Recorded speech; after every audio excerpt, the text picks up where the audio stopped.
The other day I dug out my old copy of Arfur Tocrate in Staffordshire by Alan Povey and Andy Riddler, and on the opening pages is a map of Neck-Endon district. Now for those that don't know, that covers the whole of the south of Stoke-on-Trent and its surrounding area.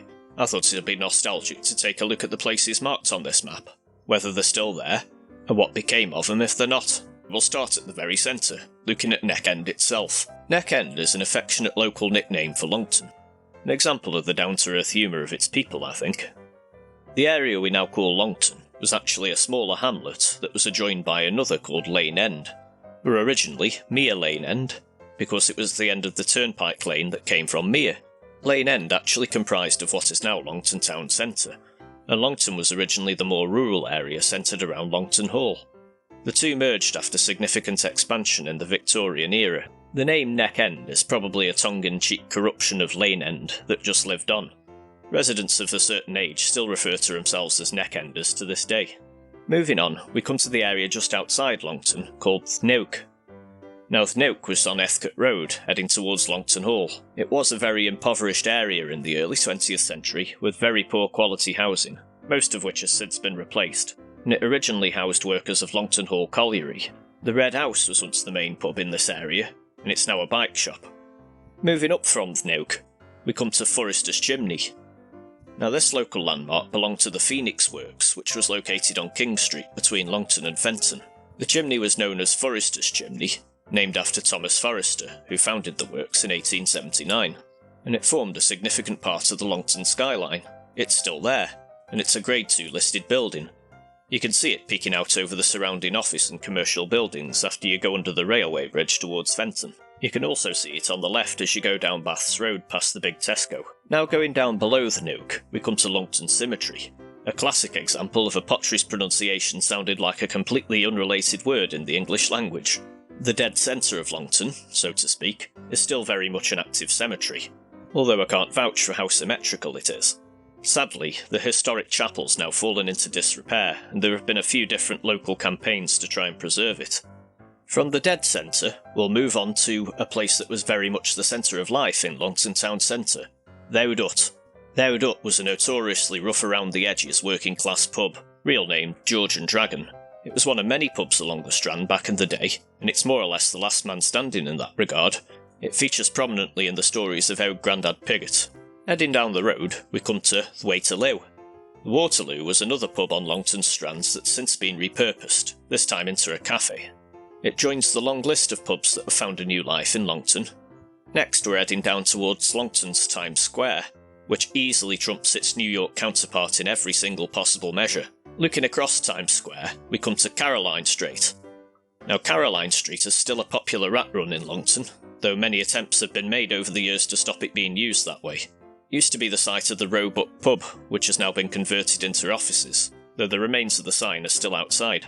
Staying on Times Square, near the bottom of Caroline Street, we come to the Crine and Anchor, now known as the Crown Hotel.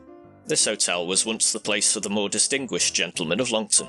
It's a bit rough around the edges these days, but nonetheless it's still there, and it's still a hotel. Next we'll head up Market Street until we come to Injin Bunk. Renamed Bridgwood Street in the 1950s, it was historically called Wharf Street, but it's always been known to the locals as Injin Bunk. This street was thick in the industrial heartland of Longton, and is bisected by the railway, which is possibly where its nickname came from. These days the area around the street's quite run down. The railway line still runs over it too on the way to Derby. Just underneath Injin Bunk, we've got the interestingly named Monkey's Island. Now, this was a local nickname for the area around East Vale, which, much like the Nook, was a very impoverished Victorian slum. It was cleared as part of the post-war social housing boom in the 50s and 60s. The somewhat snobbish nickname likely referred to the squalid and overcrowded living conditions, though another source I found suggested that Monkey's Island actually referred to a turntable used for shunting coal trucks down to the railway on Injin Bunk. We'll head to just outside Longton now, towards Florence Pit. A large colliery, found in its namesake area just outside of Normacot. Florence Pit was one of the largest employers in the area. Named after the 3rd Duke of Sutherland's eldest daughter, the pit opened in 1874. Florence Pit closed in 1994, with Hemmeath following 3 years later, being one of the last pits in the area to close. I vaguely remember being taken into the boiler house as a lad. The winding gear and other buildings remained for quite some time until they were cleared to make way for the housing estate that now occupies the site. Name Dishcloth End is a curious name in itself. This is a local nickname for the area around Blurton and Fenton. I actually grew up in Blurton and I don't recall anyone referring to it as Dishcloth End in my lifetime. My research on the origin of this name on the internet has also been somewhat fruitless, but it's probably related to the nickname for Longton, Neck End, in some way. First place we come to inside the Dishcloth End is Cockster Brook. Now Cockster Brook runs through Blurton, just past the bottom of Longton Hall Lane, or what's now Longton Hall Road. This area was more or less where the more industrial landscape of Longton and Fenton met the more rural land around Blurton. It remained largely rural until the area expanded a lot in the post-war period, with new council estates being built around Hollybush and Swingle Hill. I remember as a kid the area around Cockster Brook was still largely untouched common land, where I used to go blackberry picking. That all changed in the early 1990s when the housing estate that now covers some of the area was built, and the common land was more formally preserved as Cockster Brook Valley. The valley's now much more overgrown with greenery. Cockster Brook still flows through the nature reserve, and under Blurton Road through an underpass that occasionally gets clogged up and floods the main road. Next door to Cockster Brook, we've got Saff Ruck. A Saff Ruck is pottery slang for a spoil tip from a pot bank, or several pot banks, usually old rubbish thrown out like used saggers or rejects. As you can imagine, there were quite a lot of them in the potteries. The one in the photo is from Enza, but this particular Saff Ruck refers to the tip that was near the top of Cockster Brook Valley. I vaguely remember it still looking a bit like a tip in the early 90s before the A50 was built next to it. The mounds were known locally as the Camel's Humps, and were made up of a mixture of chaff and byproducts of local pits and furnaces. The area is now mainly covered by greenery, as the nature reserve's been allowed to flourish, but you can still see the odd shard of pottery poking out every now and again, as these stills from a video by Staff's transport show. Just up from here we come to the Lion side. Now this is another one that I struggled with, as I'd never heard this term growing up nearby, but I suspect it refers to the railway line that ran through Fenton, and still does, though the station at Fenton closed down in 1961. This formed part of the old North Staffs Railway and would have seen considerable industrial traffic in the early 20th century, forming a vital artery for the pottery and coal industries. Heading down Blurton Bank now, we come to Sidaway Boon Mill. Now these days, Sidaway's better known for the local eyesore that's the incinerator, and the big roundabout that's always gridlocked on match days and at rush hours. But in the late 19th and early 20th centuries it was better known for its bone mill. Bone mills were important to the pottery industry, used for grinding cattle bones for the production of bone china, and this was one of many in the city. I couldn't find any photographs of it actually, but I do remember playing on the wreck next door to it as a kid. In 2025 the wreck's still there. Actually it's a much nicer playground now, but the bone mill was demolished in the late 90s to make way for the housing estate. After all this exploring, I think we should wet a whistle a bit, so let's head to Tinsauger. Now this one took me a while to track down for a few reasons. One, it's quite hard to tell from the map exactly where it's pointing to, and two, Tinsauger is a nickname for this pub. After appealing to the wisdom of the good folk on local Facebook groups, we finally established that it referred to the Abercrombie pub on Main Street, or formerly High Street in Handford. Named after Ralph Abercrombie, a heroic commander of the British Army who served in many campaigns against French colonies in the Caribbean, it's one of many pubs and locations named after him up and down Britain. This pub was known as both the Abercrombie and the Soldier, the Old Soldier, and apparently, according to our map, Tin Soldier. Thanks to everyone who helped me out with this. I owe a few people a pint. Unfortunately, we won't be drinking it in the Soldier, as it closed down in the late 70s, and has since been demolished to make way for new housing. Speaking of folks who've got a lot of pubs named after them, let's take a slight detour now back towards Longton, and head to the Lower John Russell. This pub was named after John Russell, Earl Russell, a renowned politician at the time of major reform in British politics in the first half of the 19th century. He made significant contributions to the Reform Act of 1832, which transformed the voting system in the country. This made him a popular public figure early in his career. He later went on to twice become Prime Minister. His reputation as a reformer led to his name being attributed to many a pub across the country, including the one in question, which stood at the junction of Belgrave Road and Trentham Road in Dresden. It was demolished in the 1980s, and there's a small cul-de-sac now where it used to be. While we're on a roll, let's take our little pub crawl out towards Barlaston now, and as we head up Trentham Road, we're going to go past another local landmark, Gingerbread Ice. This is another building from before my time that I'm grateful to the good people of the Dresden and Trentham History Facebook groups for information about. Standing roughly next to where the Douglas Macmillan Hospice is now were two 18th century buildings that served the turnpike road that used to be Trentham Road in the 19th and early 20th centuries. One was a toll booth, known as the Tollgate House, which in some sources is also called the Gingerbread House. However, other sources suggest that Gingerbread House was actually a separate building on the other side of the road that sold refreshments, including gingerbread, funnily enough, to travellers. The two buildings were demolished in the 1960s when the road was widened and the junction redesigned to better cater for the expanding housing estates nearby. Now we've filled up on gingerbread, let's head out towards Barlaston, where we'll continue our theme of pubs named after blokes who've got a lot of pubs named after them, and we'll nip in for a quick one at the Joker York. Now I always pronounce this Joker Yoke, but each to their own. The Duke of York that most pubs are named after was Frederick Augustus, Duke of York and Albany, a son of King George III, who's known for being a major figure in British history, serving as Commander-in-Chief during the Napoleonic Wars. The pub is an old-fashioned two-room pub next to the village green. I don't remember too much about it, to be honest. I'm not sure I've ever been in, but it's refreshing to see that it's still open today. While we're in Barlaston, it'd be rude not to call in at the Plume of Feathers. Now, I've got many fond memories of visiting the Plume of Feathers as a kid. My granddad would drive us down to Method Locks, where he'd use his gift of the gab to persuade a passing narrowboat to take us down the canal for a ride, where we'd get off at the Plume of Feathers and have some chips in the beer garden. I remember it as your typical local village pub. The interior was a bit shabby, food was your basic stuff, and it had a tatty pool table that I played my first ever game of pool on, with the landlord grimacing nervously in the background. Good times. It's a more polished restaurant-type pub these days. Moving on now, we'll head down Trentham Road towards the Trentham Estate, where we'll encounter Trentham Traffic Lights. This notorious road junction was outside the main entrance to Trentham Gardens, as Longton Road joins the A34. Previously the entrance to the estate owned by the Duke of Sutherland, it was open to the public in 1932.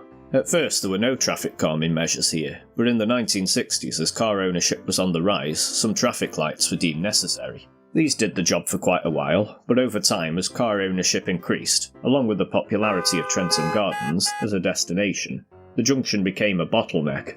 I vaguely remember the traffic lights still being there as a kid, but the junction's now controlled by a huge roundabout, which is able to manage the much higher volume of traffic much better than the previous lights were, although it still often gets backed up whenever the Trentham Estate has a big event on. Turning right at Trentham Traffic Lights, we'll go past the Poacher's Cottage on the left, and we'll come to Dog Kennel Lane. Now called Whitmore Road, this popular rat run to the M6 used to go past the old dog kennels that belonged to Trentham Hall, that were built in the 1840s. The lodges and kennels survived into the Edwardian period, but are no longer there, being demolished and replaced by modern housing in the latter half of the 20th century, save for one old cottage that survives. The kennels may be gone, but the name still lives on in popular vernacular. In fact, I actually had to look up what the road was called on Google Maps because I've only ever known it as Dog Kennel Lane. And from here we head out of the city towards Eckershire, or Eckershall. This little oasis of greenery just off Western Coyney Road always was, and still is popular with locals wanting to escape the bustle of the town. Green spaces such as this would have been a godsend for those who lived in the black, smoke-filled industrial town, or spent a lot of the time down the local pits. One of the few surviving partly natural woods in the city of Stoke-on-Trent, the 27-hectare Western Wood was made an area of special scientific interest in 2006 and is home to a diverse range of flora and fauna. It's now managed by the Woodland Trust and the City Council. If we carried on in this direction, we'd be heading out of the city towards Fosbrook, Dillon and Cheadle. Fosbrook refers to Forsbrook, and Dillon as Dillon. These are smaller towns and villages just outside of the city. And finally we got Cheadle, which is Cheadle, a small town with a magnificent church designed by renowned architect Augustus Pugin. Pugin's more famous for designing the interior of the Palace of Westminster and its famous clock tower. You might have heard of it. But this church is known locally as Pugin's Gem, and is considered a showpiece of his artistic genius. We're going to stay inside the city for now though, and we'll wet a whistle at Knockemdines. Knockemdines, or just plain Knocks to the locals, is the nickname of the Auctioneer's Arms in Caverswall. I assume this nickname comes from the sound of an auctioneer's gavel. The pub's still going strong in 2025. I've never actually been in, but I'm very tempted after seeing the food on their website. Just up from Knockemdines is a building that would be pretty tough to knock down, Casa Castle. Caverswall Castle is a fortified 17th century mansion. Likely built on the mound of an existing Anglo-Saxon Motte and Bailey style castle, it was probably rebuilt in stone in the 1200s. and the then owner, William of Caverswall, applied for a licence to fortify it in 1275. Its history is quite patchy in the following centuries, but it came back to prominence in the 1600s when it was bought by a wealthy merchant, Matthew Craddock, and the house was rebuilt as a mansion by renowned architect Robert Smithson. Fresh off being rebuilt, it was captured a few decades later by the Parliamentarian forces during the English Civil War, and it was even threatened with demolition. Luckily, this order was never carried out. After the war, and the Parliamentarian victory, Royalist lands, including Caverswall, were confiscated and sold off. This led to yet another change of ownership. This would be the first of many over the coming centuries. The castle's since been everything from a nunnery to a holiday let up until the present day. It was last sold in 2021 for an undisclosed fee. It's still a very nice building, and it's still got a lot of its original features. Moving on, we'll go from castles to pyramids. Sort of, as we head towards Cinderhill. Cinderhill, to give it its posh name, was, as the name suggests, quite literally a looming black hill that looked like it was made of cinders. It was actually the spoil tip belonging to Park Hall Colliery. Interestingly, the building in the foreground, known as Cinderhill Hall, actually belonged to Mossfield Colliery and Adderley Green. More on that later. These days, Cinderhill is better known for the industrial estate that occupies the former site of the colliery, and the hill's no longer the looming black pyramid that it once was, it being levelled after Park Hall Colliery closed in the 1960s. The spoil from the huge mound was spread out, and the current housing estates around it were built on top of it. Just on the other side of Cinderhill, we come to Park Hall Lake. Park Hall has a long and rich history going back to the medieval period, when the land was owned by the Coyney family that give their name to the namesake area nearby. In the 17th century, the hall was purchased by the Parker family of Derbyshire, and the house was listed for tax purposes as a sizable estate. The hall has so much history, but the hall survived into the 19th and 20th centuries, with the owners exploiting the estate's industrial potential in the Victorian era. Operating a colliery for nearly 100 years, the hall and estate wore many hats in its later years, from being used as a store of treasures in World War II, to being a leisure retreat in the 50s and 60s. The house was demolished in the 1970s after being gutted by a Great Fire, but the lake's still there, as is the ice house and a few other features, now a popular walking area for residents of the adjoining housing estates. Park Hall Country Park is on the other side of the road, and it's a site of great geological interest. Moving out of the city again, we'll travel on the Leek to Buxton Road, and we'll come across the Three Horseshoes. The Three Horseshoes is a pub in Blackshaw Moor, and it's been around quite a long time, getting a lot of passing trade on this very busy road. It's still very much active today, now it's a popular wedding venue. There are a few more interesting Potteries translations of names of places around here. Lake refers to Leek, a lovely little market town a stone's throw away from Stoke-on-Trent that was once connected to the city by rail, and could be again in future, if the local authorities ever get round to it. The amusingly named Cellarhead refers to the village of Cellarhead. It's part of the Green Belt that was set out in the 1960s to prevent the ever-expanding Stoke-on-Trent from gobbling up the surrounding villages. The equally amusing Waterises is the Potteries name for the water houses on the A523 from Leek to Ashbourne. And lastly, we've got Dovedale, a popular destination for Stokies to escape the stresses and strains of city life in the Peak District, just on the border of Staffordshire and Derbyshire. Just outside Ashbourne, it's an area of outstanding natural beauty, with popular landmarks such as the Doveholes Caves and Stepping Stones. In the 20th century, as car ownership became a thing, many Stokies would head out to Dovedale on summer weekends for a picnic and a paddle in the river. I'm going to turn around again now and head back into Stoke-on-Trent, back past Parko, and in towards Neck End. On the way, we'll pass through Adderley Green. Adderley Green was originally a small hamlet on the Park Hall estate that was made more prominent in the 19th century when the turnpike road that's now Anchor Road was built running straight through it. A railway line soon followed, leading to its rapid industrialisation, and it eventually became part of the borough of Longton and part of Stoke-on-Trent itself. The main industry was originally coal, with the mines of Mossfield and Adderley Green being opened in the Victorian era. Adderley Green Colliery is infamous for an incident in 1860 in which 5 miners were instantly killed, the youngest of whom was only 14 years old. Predictably, the inquest found the owners of the colliery not to be at fault. Mossfield Colliery was also the site of 2 major explosions, one in 1889 and another in 1940. The explosion in 1889, attributed to coal dust, left 77 dead, with several bodies never recovered. The explosion of 1940 was attributed to fire damp and led to 11 fatalities. Mossfield Colliery closed in 1963, and Adderley Green closed not long after. The site of the collieries is now an industrial estate, and the spoil heap has since been reduced and forms part of the Berry Hill Millennium Park. The other major works in the area was Richard's Tile Works, founded in the 1950s, that was a major employer in the area. It closed in the late 90s, with the site now taken up by a housing estate. Next up, we move into Bentley. Bentley was a largely unremarkable semi-rural area up until the post-war period, when it became the site of one of the largest council estates not just in the city, but in the whole of Europe, with the ambitious social housing projects consisting of some 4,500 new homes. It opened to much fanfare, with many of the residents of Longton's crumbling Victorian slums marvelling at the new modern houses, surrounded by green space. A shining example of the better world the post-war governments wanted to build for future generations. It's gone through a few more regeneration schemes over the years with mixed results. Like many large council estates, it's seen its share of troubles with drugs and antisocial behaviour, but it also boasts a proud community spirit, and many long-term residents are still proud to call it home. Limekiln Bank is a great road to test your handbrake on. The road declines steeply from Hanley heading into Bucknell, and these days the junction where Bucknell Road crosses Leek Road is known for its very busy set of traffic lights and near-perpetual roadworks. In the early 20th century it was a very busy area, with the road, the canal and the railway all running through it in close proximity. There was also the contrast of the Ivy House industrial estate with the green oasis of Finney Gardens. Bucknell and Northwood Railway Station was part of the Biddulph Valley Line, and it closed in 1962. Interestingly, the track is still there, although to be very hard to find under all of that wild vegetation. Ironically, as the railway declined, the then disused canal found new life. Calden Canal was opened in 1779, and thanks to restoration efforts in the 1960s and 70s, it's still navigable today. The main businesses around here now are car dealerships. Poole Dole is an area just outside Fenton.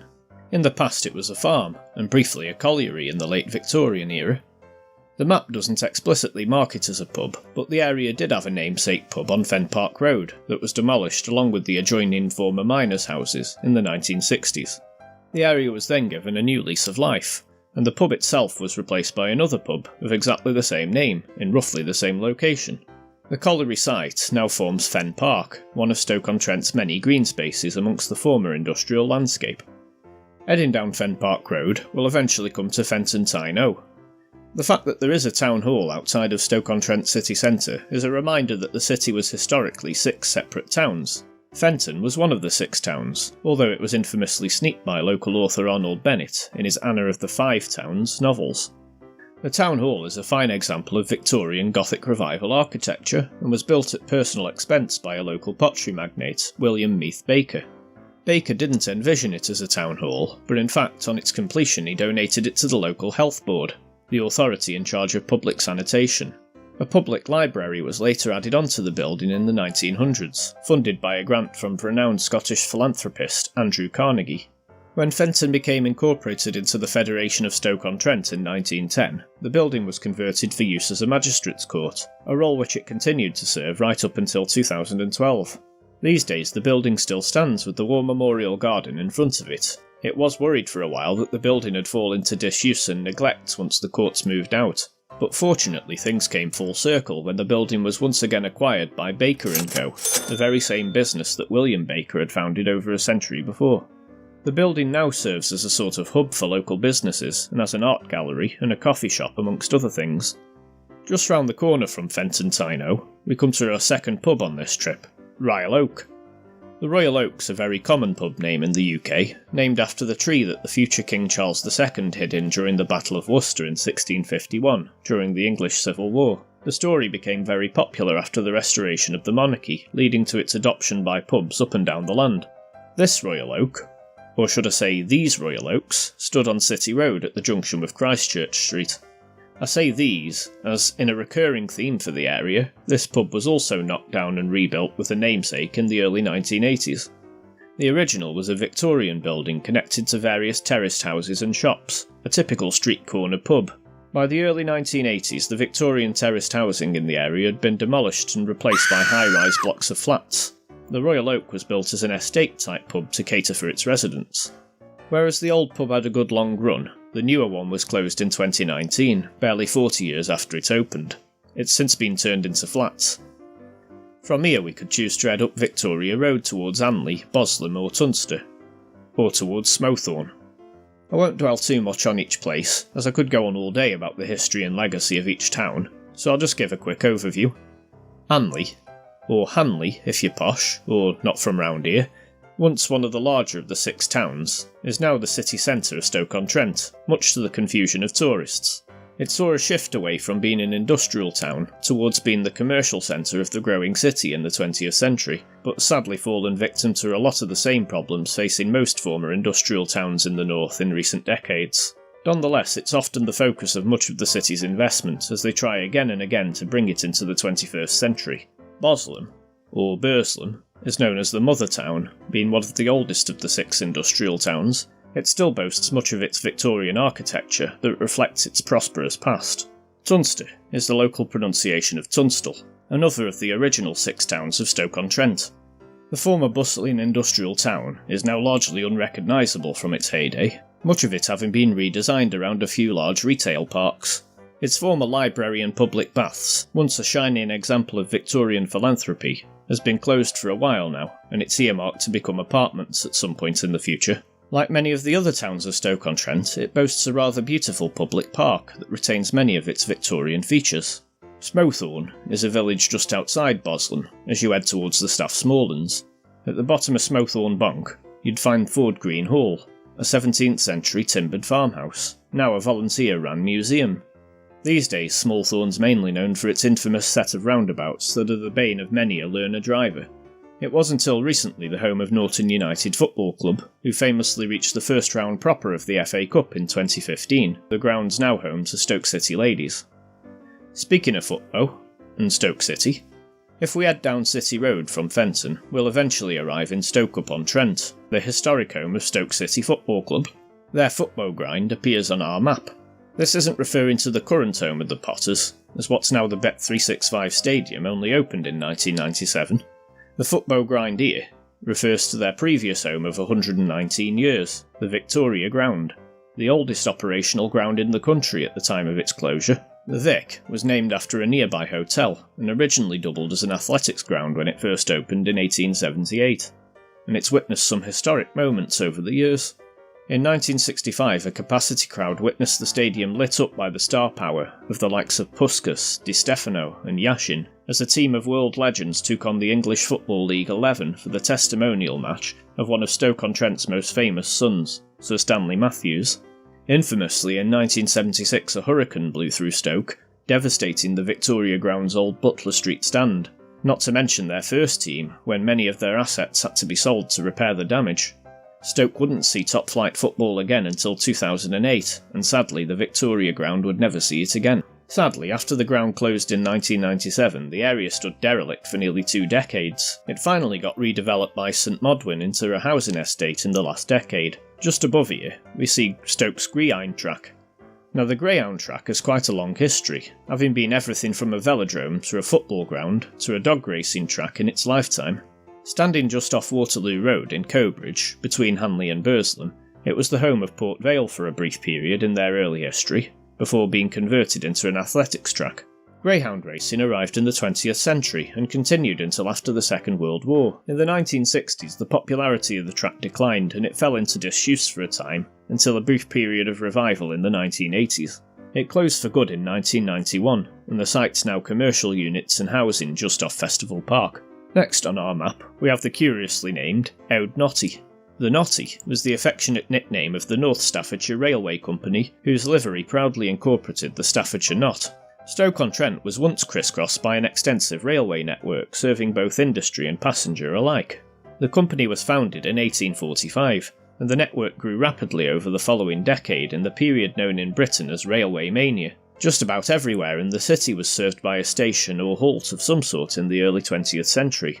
The local branch lines largely fell victim to the beaching cuts of the 1960s, when Britain's now nationalised rail network was dramatically reduced in scale. Some of it still remains in service, however, as part of the main line. Like many early railway companies, most of the work was done in-house, and the company operated a large maintenance works to maintain their fleet of some 64 locomotives at its height.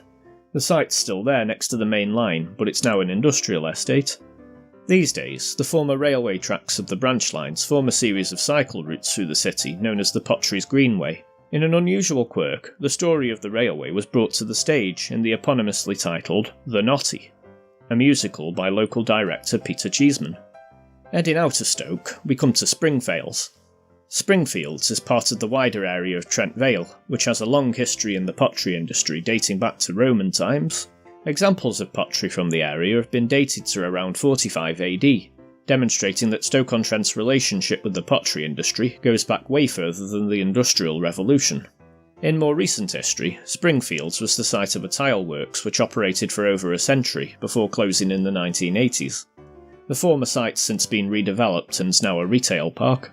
Castle is a typical potteries abbreviation and refers to the town of Newcastle-Under-Lyme, which is a market town within touching distance of Stoke-on-Trent, and heavily integrated into the local public transport and road network.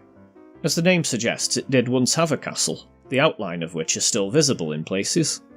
Despite its close proximity to Stoke, it maintains a love-hate relationship with its larger neighbour. The locals maintain their strong independence from the city of Stoke-on-Trent, and are proud of their own local identity and history.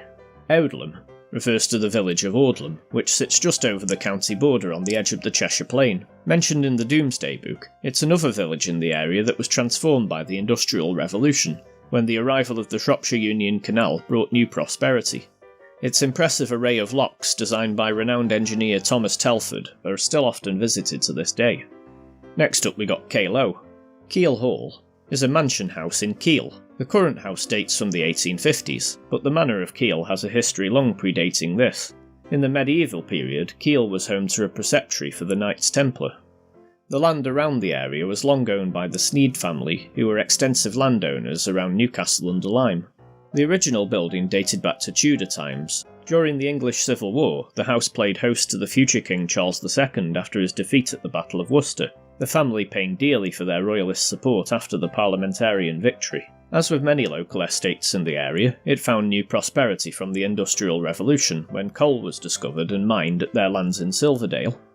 By the early 19th century, the Tudor Hall was crumbling. This necessitated a rebuild by renowned architect and expert in medieval architecture Anthony Salvin. The Jacobean-style house that replaced the original was likely based on nearby Crewe Hall, and was described at the time as one of the best planned houses of the day. In a bizarre twist, its ownership later transferred to the Grand Duke Mikhail Mikhailovich of Russia, a relative of the Russian Tsar. The new owners embraced their new estate and new lifestyle, and were often seen about town visiting local schools and other public institutions. In the post-war period, the estate saw another dramatic change of direction, as the new University of Keele was built around it, and the house still proudly stands on the university campus to this day. We come to North Wales. As you might have figured out by now, this is the Potteries pronunciation for North Wales. The holiday resorts of Rhyl and Llandudno have been very popular with Stokies since the advent of the railways made working-class excursions to the seaside a reality in the Victorian era. They remain popular to this day. The Wagon and Horses, note the extra G for that real oldie-worldy feeling, stood on Uttoxeter Road between Longton and Mere. There are unconfirmed rumours that during the war, future US President John F. Kennedy had a drink here whilst passing through Mere Aerodrome. Or it might have been his brother. Or it might have been the King's Arms instead. The details are a bit sketchy. The pub was quite a lively venue right up until the early 90s, when the writing was on the wall, with the impending expansion of the A50 set to plough right through it. These days, there's not much there to see, unless you like looking at whacking great dual carriageways, that is. So continuing along what was Uttoxeter Road, we'll eventually come to Staff Spots. Staffordshire Potteries had its factories located near to the A50 just outside of Mere. The company developed as a conglomerate of many smaller pottery firms that had struggled during the war years. The acquired companies were gradually moved from their existing premises to the now redundant hangars at Mere Aerodrome in the 1950s. The aerodrome itself occupied a large area just outside of Mere from the early 20th century right up until as late as the 1970s, and it was a hub for light aircraft, many of which could be seen lined up next to the main road on the grass verges. It operated both private and commercial flights within the UK, and worked in tandem with the Roots aircraft factory down the road in Blythe Bridge during the war years. As the aerodrome declined with commercial flights eventually outgrowing it, Staff Spots acquired more and more of the buildings, eventually moving their entire production there in the 1960s. The company mainly manufactured utilitarian goods such as plain tableware. At its height it was manufacturing some 750,000 mugs per week. It was eventually taken over by the interior decorating giant Colarole in the 1980s. I remember when it was Colarole and they used to have a massive car boot sale on the car park most weekends in the early 90s. Got my Sega Master System from there. Colarole went under in the late 90s, but Staff Spots lived on until the turn of the millennium.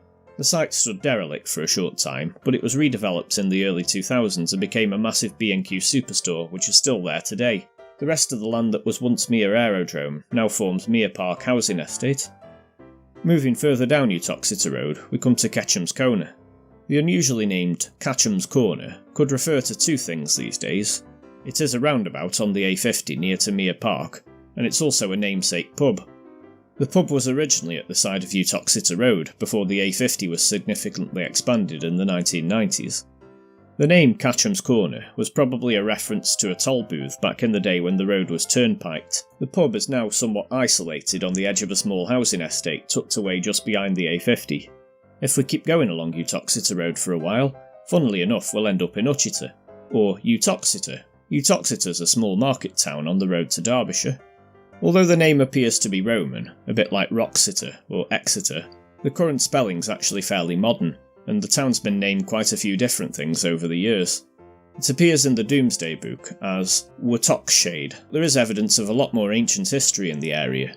Artefacts from the Bronze Age have been found nearby and are currently on display in the Potteries Museum in Hanley. In more recent times, the town's more famous for its association with the literary giant Dr. Samuel Johnson, whose father ran a bookstore on Utoxeter Market. In later life, Johnson famously underwent an act of public penance, standing outside the site of his deceased father's store due to the guilt he felt for not helping to run the family business while his father was dying many years earlier. This is now commemorated in a statue in the town centre. These days, Utoxeter is most commonly associated with its racecourse. Before we head towards Utoxeter, we could make a right turn and head up towards Mere. Mere Heath, to give it its full name, is a semi-rural area between Mere and Rough Close. Its relatively high elevation made it an ideal site for a windmill in the 19th century, and these days that windmill is still there, on the car park of its namesake pub. We could head back down Sandon Road towards Mere, and we'd come across St Augustine's. This Catholic church is found on Sandon Road and is named after St Augustine and first Archbishop of Canterbury. The current church was founded in 1934 and originally used a converted stable building until the current building was built in the 1950s. Its style is the typical Romanesque brickwork that was common in the period, and it's still an active church today. From here we could double back on ourselves again and head out of Stoke-on-Trent towards Stoon. Stone is a pretty little town between Stoke and Stafford, with a lovely town centre. The name, though rather boring and literal in meaning, has a few interesting origin stories, ranging from it referring to an ancient megalith, a Roman milestone, or even a burial cairn for an Anglo-Saxon prince of Mercia. During the 18th century, Stone nearly saw action in the Jacobite rebellion, as hasty defences were constructed outside the town, anticipating that the army of Bonnie Prince Charlie might attempt to head towards Stafford. Traditionally, the town's main industries were brewing, owing to the abundance of clear water nearby, and shoemaking. The town's also traditionally been a bit of a transport hub. At its height, some 30-odd coaches a day would pass through. The arrival of the Trent and Mersey Canal further increased the town's prosperity in the 18th century. These days the canal still brings plenty of trade, although these days it's more in the leisure and tourism industry. Having visited Stoon, we'll double back on ourselves again and head back towards Stoke-on-Trent. The journey from Stone back up towards Rough Close is a pleasant one. From Stone we pass through a nice green valley, which was home to many water mills, and as we arrive in Rough Close we'll come across another watering hole, Jojan Dragon. I remember going in this pub quite a lot as a kid, and it was a smart sort of half-timbered building. Remember the football team used to let me pinch a few chips off the post-match snapping. Unfortunately it closed way back in 2009. There isn't much to suggest there was ever a pub on the site now, apart from the name of the road that the new houses are built on, Dragon's Court. Finally, we'll come full circle, in Lightwood. Lightwood is found just outside Normacot, on the namesake main road that goes towards Mere Heath. Today the area is a pretty nondescript, mainly residential area, but it does have a history. In the 1960s, a hoard of some 2,500 Roman coins was found in an earthenware jar, along with some other artefacts, just off Lightwood Road. They're now on display in the Potteries Museum and Art Gallery in Hanley. And that wraps it up. Ta very much for watching, and if you're enjoying these videos, please don't forget to like, comment and subscribe. I hope you're also enjoying the rest of the channel's videos on the Potteries Dialect. Thanks once again, and I'll see thee soon.